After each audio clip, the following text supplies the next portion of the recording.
story you are about to hear is true.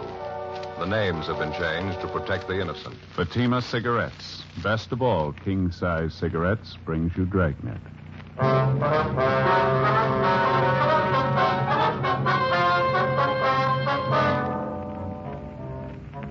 You're a detective sergeant.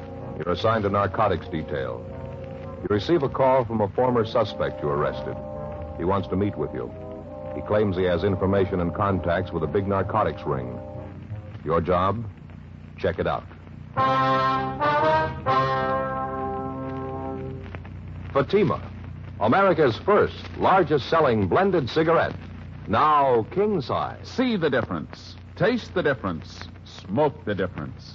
And in Fatima, the difference is quality. Yes, you get all the advantages of extra length, plus Fatima quality, which no other king-size cigarette has. Fatima quality that gives you extra mildness, a much different, much better flavor and aroma. Definitely the best quality in its class, but the same price as the cigarette you're now smoking. So compare Fatima yourself today. When you see the difference, taste the difference, smoke the difference, you'll switch to Fatima. Because in Fatima, the difference is quality. Ask your dealer for Fatima in the bright, sunny yellow pack. Fatima, best of all king-size cigarettes.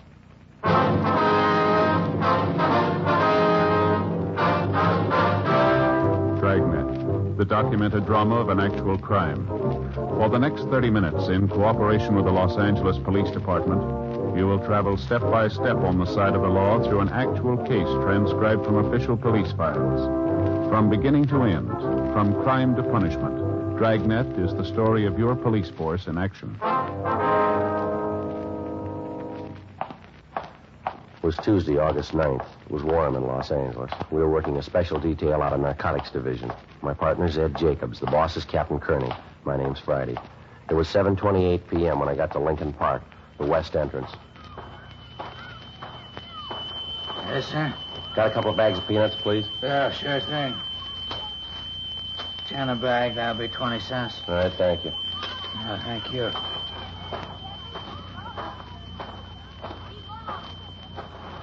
Hi, Friday. Jack? Would have come over soon. I saw you walking around the park. Wanted to make sure you weren't tailed. Yeah, I made sure of that before I came in. Let's go over and sit down. Okay. Say, there's a lot of stuff just came in town. Some new pushers came with it. You know that? Yeah, I heard some talk. Like to knock them over? I got the contact. What's in it for you, Jack? A couple of reasons. Yeah? One thing, I'd like to pay you back. I got out of jail last week. I talked to the wife. She told me what you've been doing for her and the kids while I've been up. A nice family, Jack. You let them down. And you didn't. I'm not going to forget it. Wife still has that job you got her. The kids' asthma's a lot better, too. Appreciate you finding that place in Tahunga for him. It sure helped. I was glad to do it. Want some peanuts? Yeah, thanks. Now, what about this narco ring you mentioned? Remember Snuffy Breen? Yeah. Busted him the same time he did me. Got a year. Yeah. Just before I got out of county last week, he told me to go see a guy, get me a job. What kind of a job? Same kind you busted me on before. Pushing the stuff. What's the guy's name? Cadillac Red. Hmm? Yeah. New York, I think. Likes to drive big cars. I guess that's how he got the name. Hmm? What's the story on him? Red's been in town a month. 4 or 5 guys with him, all from the east. Red says they got a big one to unload, 6 kilos. Heroin? Mm-hmm. Mexican stuff. They seem to be having trouble. How do you mean? Finding pushers, setting up a deal. The only contact they had out here was Snuffy. He's in the can. They're shopping around. I'll let them on peanuts, Jack. Yeah. You talked to this Red, did you? Mm-hmm. What's he asking from you? Like I said, he wants me to start pushing stuff for him. They need contacts bad. I let him hang. I didn't say one way or the other. He's going to phone me tonight. That so? What do you figure you'll tell him? Depends on you, Friday. I know one thing. I'm not going to start pushing the junk again. You get around it, you handle it, you start to chippy with it. Before you know it, you're hooked yourself. You figure what you want to do, I'll help all I can. I owe you that much. You pretty sure the gang needs contacts? Hungry for them. They're sitting on 20 ounces of junk. Can't find anyone to trust to push it to. They got problems. Yeah. Think you could give me an office to him? Pass me off as a buyer? Friend of yours, maybe? Good chance. How do you want to do it? Well, let him know you have a friend who's ready for a buy. Tell him I'm from up north. Make it Fresno. Red Mountain neighborhood, is that all right? Okay, sounds good. Well, this man, Cadillac Red, He's going to phone you tonight, is that right? Mm-hmm. I'll call you as soon as I hear from him. All right, fine. Don't call me at the office. Now, here. Here's my home phone. Don't worry about it. It's a silent number. I can't trace it. Mm-hmm. When you call there, if I'm not in, leave the message with my mother, okay? Your mother, okay. Present 49321. Okay, I'll ring you. How much do you know about this Red? He impress you as a big operator? Middle size, I guess. He's out in New York, that's about all I know for sure. Same for the rest of the gang. He's supposed to be handling quality stuff real good. How good? Red claims it tests out 40%. I don't know what his asking price is. Where's this Red staying? Did you find that out? No, he wouldn't tell me. He was at a hotel on West 7th, but he moved yesterday. Memphis guy doesn't settle long in one place. Guess he's got a right to be shaky. All of them have. How do you mean? Got all their dough in the white stuff. Close to 50 G's worth. Kill him if you knock him over. Grab the junk. We'll kill a lot more if we don't.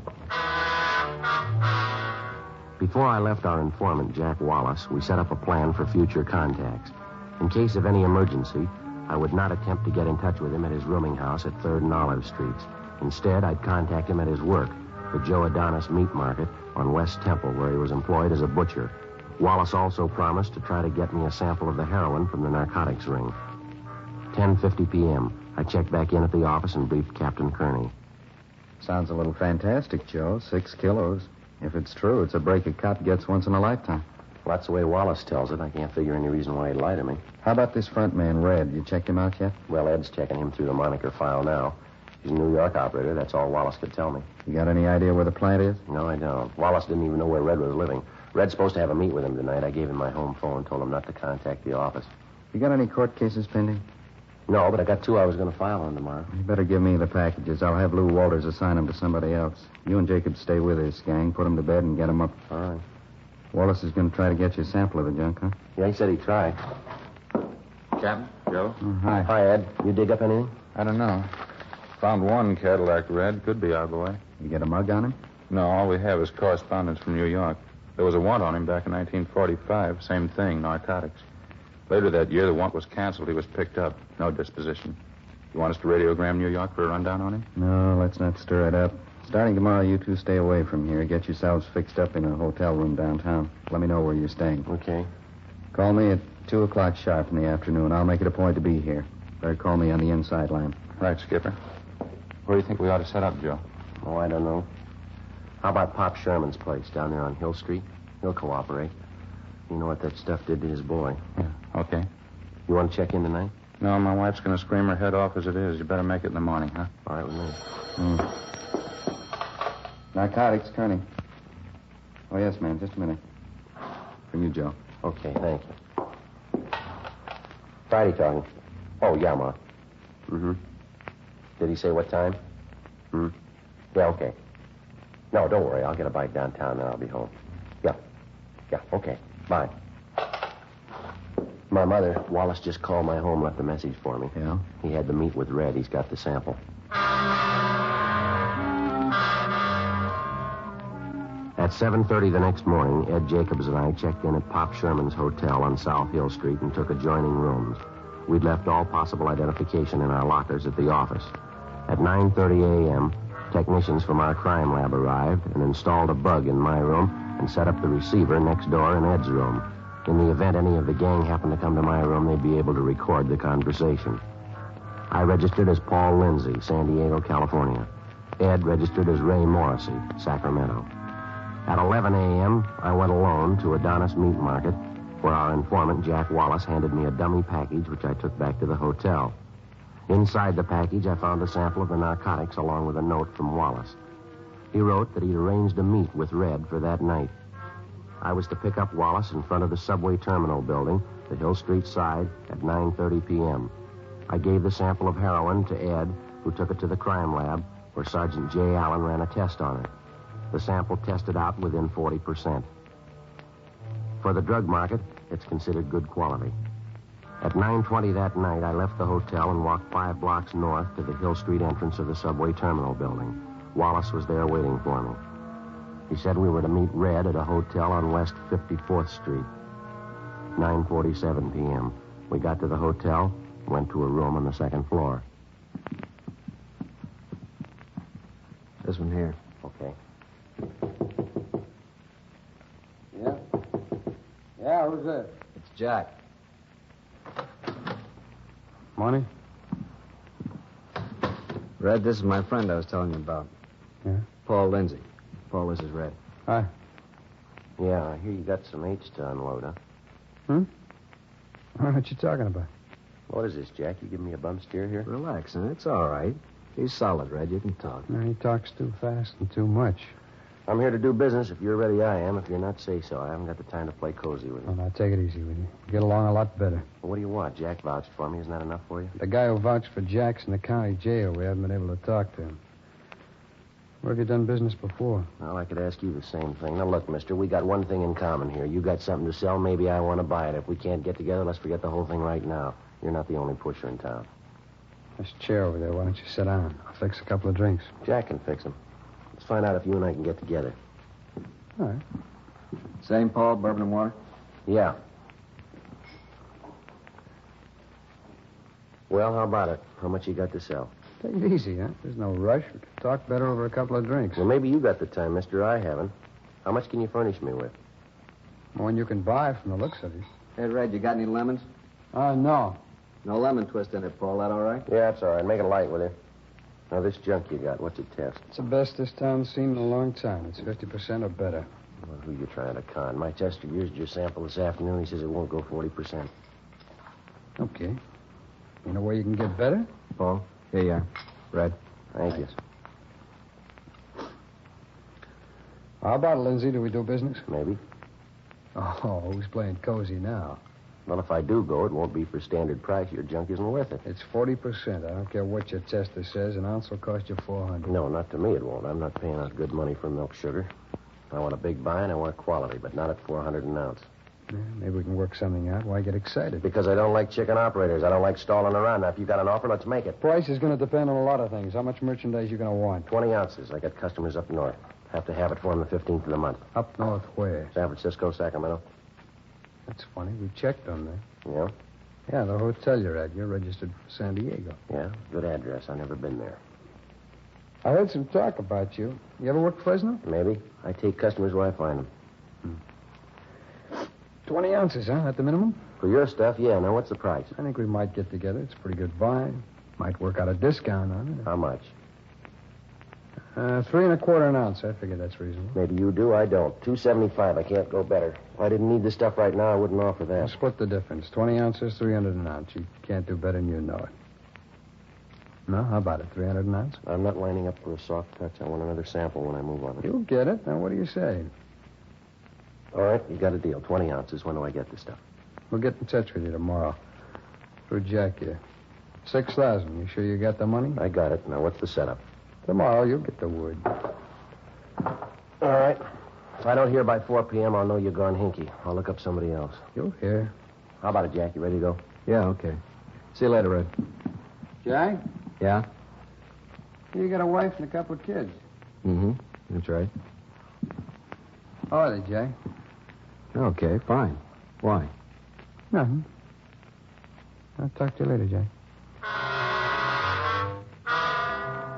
10:40 p.m. The informant, Jack Wallace, and I took a cab back downtown, and I dropped him off. I got to a pay telephone, called Captain Kearney and my partner, Ed Jacobs, and we set up a meeting. 11:20 p.m. The three of us met on a side street out in the North Wilshire district, and I briefed them on what had happened. In order to prevent any possible harm to either Wallace or his family, the captain told me he'd have them placed under 24-hour surveillance. His children would be kept under observation going and coming from school. The next morning, I stayed close to my hotel room waiting for a contact from either Red or another member of the gang. 1:05 p.m. Hello? Lindsay, this is Red. Yeah. That talk we had last night, you still interested? Well, yeah, aren't you? We'll be out on Mission Road, 11:30 tonight, west end of the park out there. You'll get your sample. Mission Road. All right. You gonna be there? No, Well, how I know your man? He might make a mistake. he won't make a mistake. He knows you. I hung up the phone and checked with Ed Jacobs next door to see if he'd picked up the conversation on his receiver. He told me he'd notify Captain Kearney of the plan for that night and that the captain would be in the office if I wanted to contact him on the inside line. As soon as I picked up the sample of heroin, I was to return to my hotel room, and Ed would immediately take it back to the crime lab for analysis. 1:30 p.m. I left the hotel, went downtown to a payphone, called home, and talked to my mother. She said there hadn't been any phone calls. I walked around for a couple of hours, went to a late afternoon show, and then I went over to Frank Tang's place for dinner. 11:15 p.m. I caught a yellow streetcar going north on Main Street and rode to the end of the line on Mission Road. It was about 300 yards from there to the designated meeting place, the west end of the park. The place was dark, completely deserted. 11:25 p.m. 11:30.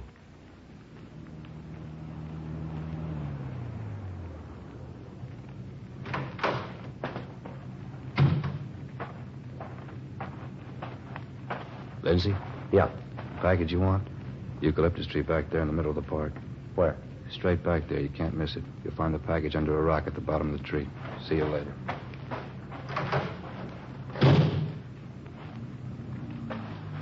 I started to cross the park. The eucalyptus tree he'd pointed out was about 200 feet from the edge of the road. There was a narrow path hemmed with shrubbery leading up to the base of the tree. There was a large rock beside it. I bent down and looked under the rock. There was nothing there. I started to turn, but it was too late. All right, wise guy. Give him the boot stand. Give it to him. Shake his pocket, Stan. No identification on him. He's clean. Let's go. He's got his sample.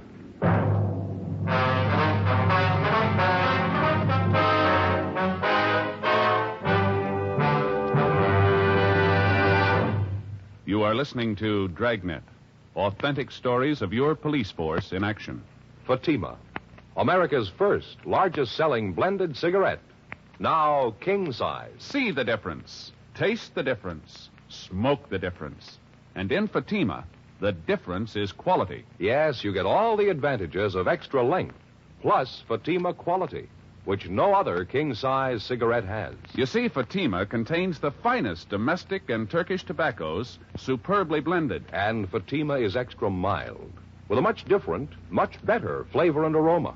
Fatima, definitely the best quality in its class, but the same price as the cigarette you are now smoking. No wonder more smokers now insist on king-size Fatima than ever before. Friends, try Fatima. Buy several packs. Compare them. We're convinced you'll start the new year with Fatima. Yes, when you see the difference, taste the difference, smoke the difference, you'll switch to Fatima. Because in Fatima, the difference is quality. Buy Fatima. Best of all, king-size cigarettes.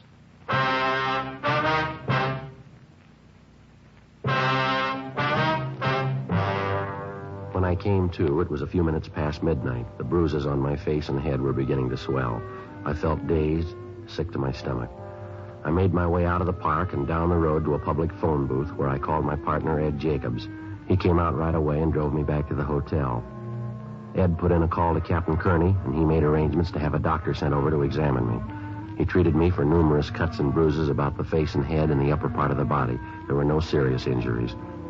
At 10 minutes past 1, Captain Kearney called back and wanted to know if Ed and I could meet him at his home. He didn't want to take the chance of being seen around our hotel. Ed and I drove out to his house in the Silver Lake district. Come on in. Sit down. Yeah, thanks, Skipper. How do you feel, Joe? Well, my side hurts a little. Fair, I guess. Yeah, they really gave you a working over. Did you recognize any of them? Yeah, one guy. I don't know his name, though. What do you think, Skipper? Round up a whole bunch of them? No, that's not going to help any. Suppose we pick him up now. What do we got on him? A misdemeanor, battery, 30 days in jail, and they're out again. We're right back where we started. What do you figure's wrong, Joe? Think they got hinky? I don't know. I can't figure it.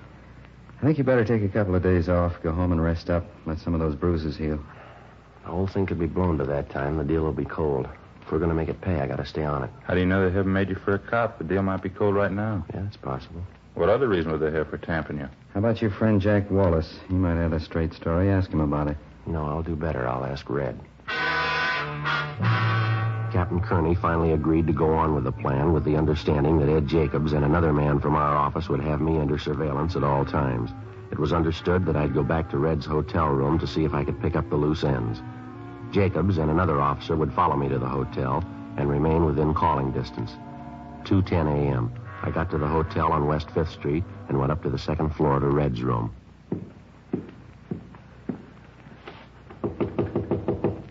Yeah, who's there? Lindsay. How you doing, Lindsay? You lousy punk.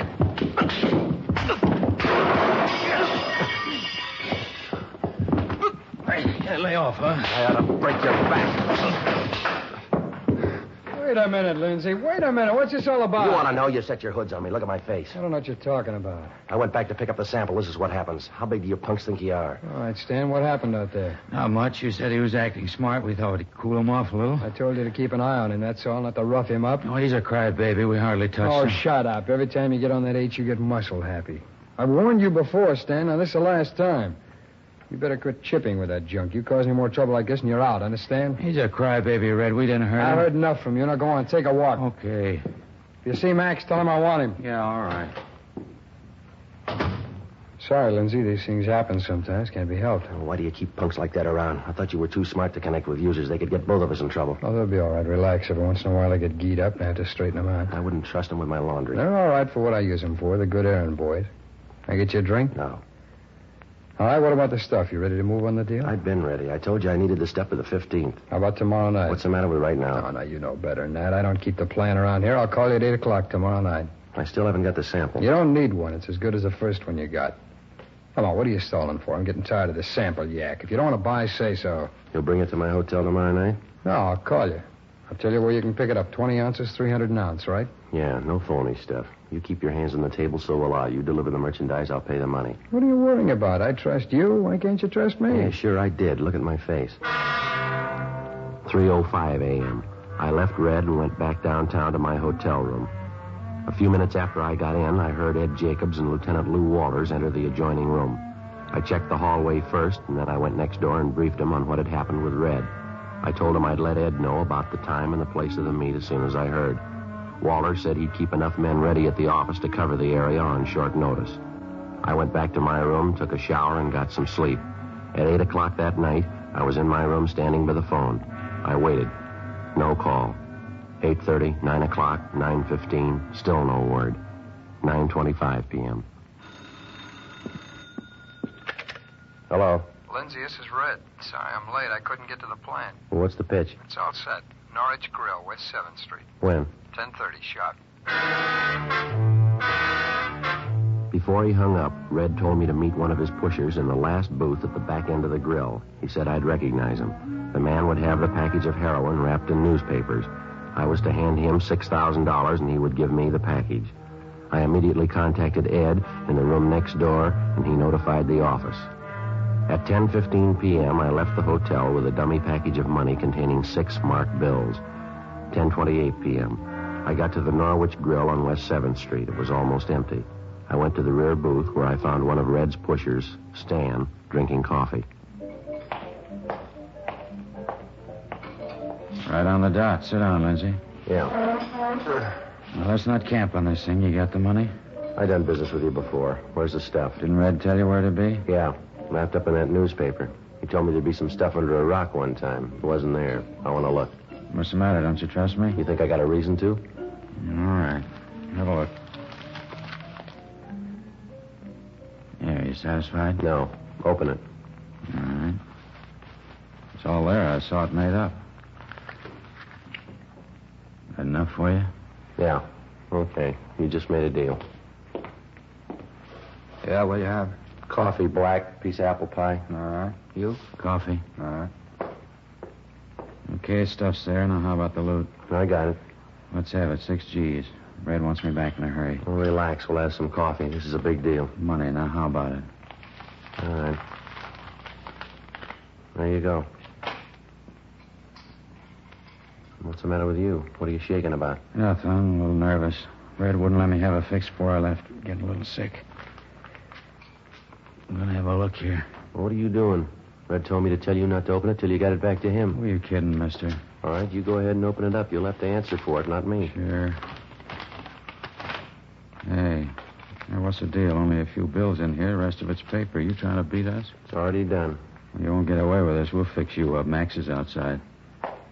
Friday, we saw him take the envelope. You get the stuff? Yeah, right here. Guy waiting outside, Joe. We got him. They're taking him in now. Cops, lousy cops. Wait till Red hears about this. He will. Ed? Yeah, I'll get him. Okay, let's go. Come on, fella, move. Well, what are you grabbing me for? I deliver the stuff, that's all. These big deals aren't mine. I'm small time. Fix once in a while, that's all I want. Just little fixes. The biggest deal I ever made. Yeah, sure. It's the truth. Now, what about Red? He's got a lot of this stuff left. This guy's above him. Big dealers. Why don't you get them? We'll get him. You'll never guess who the other two are. They're real high powers. Big deals. Nothing but big deals. You won't bust them 100 years. Yeah, let's go. Get my coat, will you, Ed, please? Yeah, okay. Hey, you forgot your check. Who's going to pay for the coffee? Here, Will. Who? This one. Me? Yeah, you just made a big deal.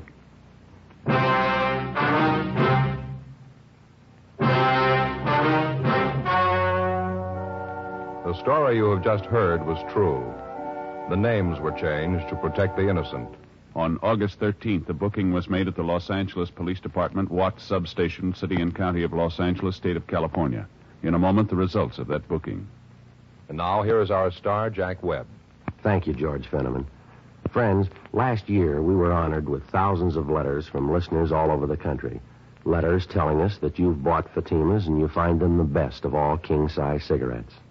Well, thanks to you and the many thousands of other smokers who have switched to Fatima.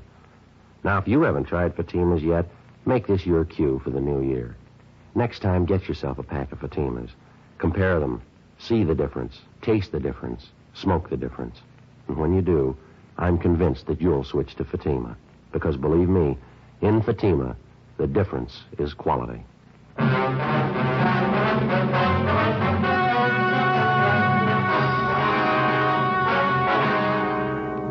The two suspects, Stanley Parrish and Max Higbee, were booked at the Watts substation on suspicion, the Narcotic Act, felony.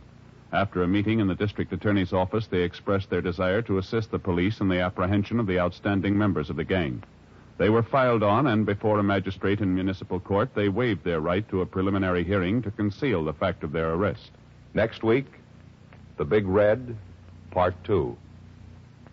Ladies and gentlemen, to build our strength against aggression, we must equip our armed forces with the weapons of war. At the same time, we must produce adequate supplies of civilian goods in order to keep prices down and defeat inflation. We can meet this double challenge by raising our productivity, by turning out more goods and services for every hour we work, and by refusing to let up until our nation is secure. Remember, the better we produce, the stronger.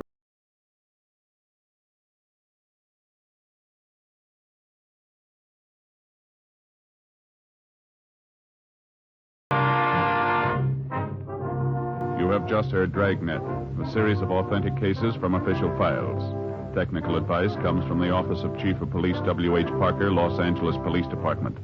Heard tonight were Barney Phillips and Stacey Harris. Script by Jim Moser. Music by Walter Schumann. Hal Gibney speaking.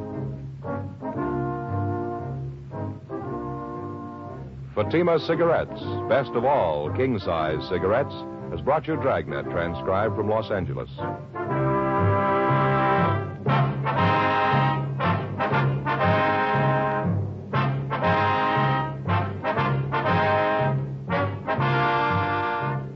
Every day during every one of your waking hours, NBC broadcasts the very finest in comedy, mystery, music, drama, news, and programs of public service. So always set your dial to NBC, the leader in radio programming. Counter Spy fights international intrigue next on NBC.